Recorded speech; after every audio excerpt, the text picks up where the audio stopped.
All right, we're headed down to blip.tv. The website is blip.tv. We're hoping to interview one of the guys down there. Hi, I'm Arvind from Worldbridges. Jeff, we're streaming live with our little contraption here. Cool. And so we'd love to talk to you about Blip TV. Sure. First, tell us who you are. I'm Jared. I'm one of the co-founders. All right. Chief engineer, whatever you want to call me. All right. Does that mean you do all the hard programming? Programming and system admin, network admin, that kind of stuff. Great. Okay, so for people who don't know what Blip TV is, what can they do with it?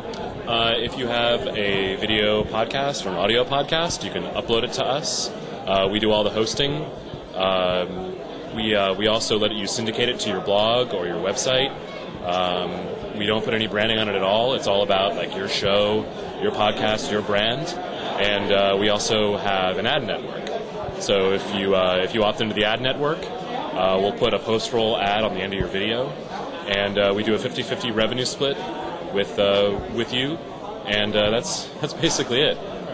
We try to keep it really simple, really easy to use, and we're all about the content creator.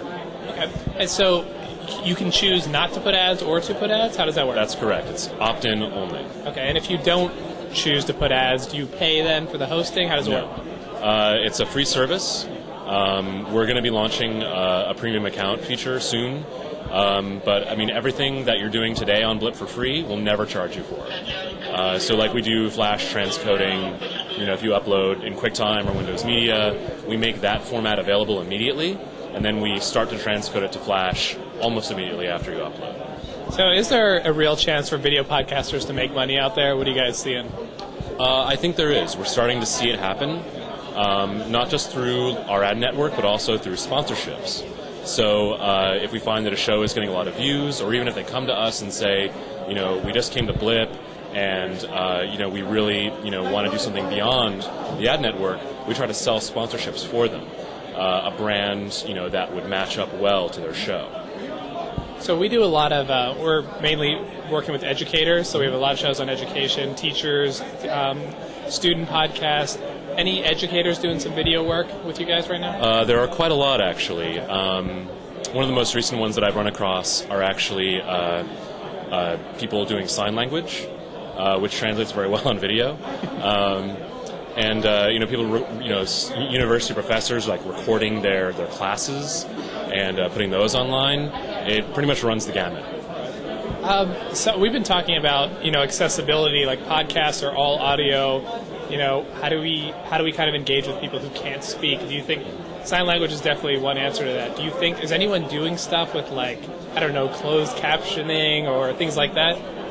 There are a lot of companies out there doing things with Flash, where you'll have like pop-ups come up. So closed captioning could definitely happen. I can't think of any off the top of my head, any solutions. But if you look around, I'm sure they're out there. Yeah. If someone wants to get started with Blip TV, what do they need to do? Just go to the site, blip.tv, right. Create an account, and just start uploading. Right. And you put in title, description, tags. Like I said, if you have a blog, that's we support all sorts of blogging systems, yeah. And then you can just start cross-posting your videos right to your blog. Now, I don't want to, put you in an awkward situation, but for YouTube versus Blip TV, why with you guys? Why not them? We're pretty small. We're an 8-person company, right. And when we started Blip.tv, we wanted to cater to the user. We wanted to make it a really personal experience. So like if you write to support at Blip.tv with a problem or even just a question, we get back to you within minutes. A real live person will get back to you. We try to focus a lot on serialized content. People posting every day, every week, every month. Whereas YouTube, I feel it's a lot of viral video. So it does get a lot of views, but it's a one-time thing. It's just a quick hit. Whereas we're really trying to focus on people creating a show. And this is their passion. And I would say that's the biggest. How long has Blip TV been around? Oh, okay. We launched the site in early 2005. We did a very small fundraise, and we became a funded company about a year and a half ago. So the site's been around for almost 2 years. So it's been a long process. How many videos do you have up there? Hundreds of thousands. We have probably about 75,000 users.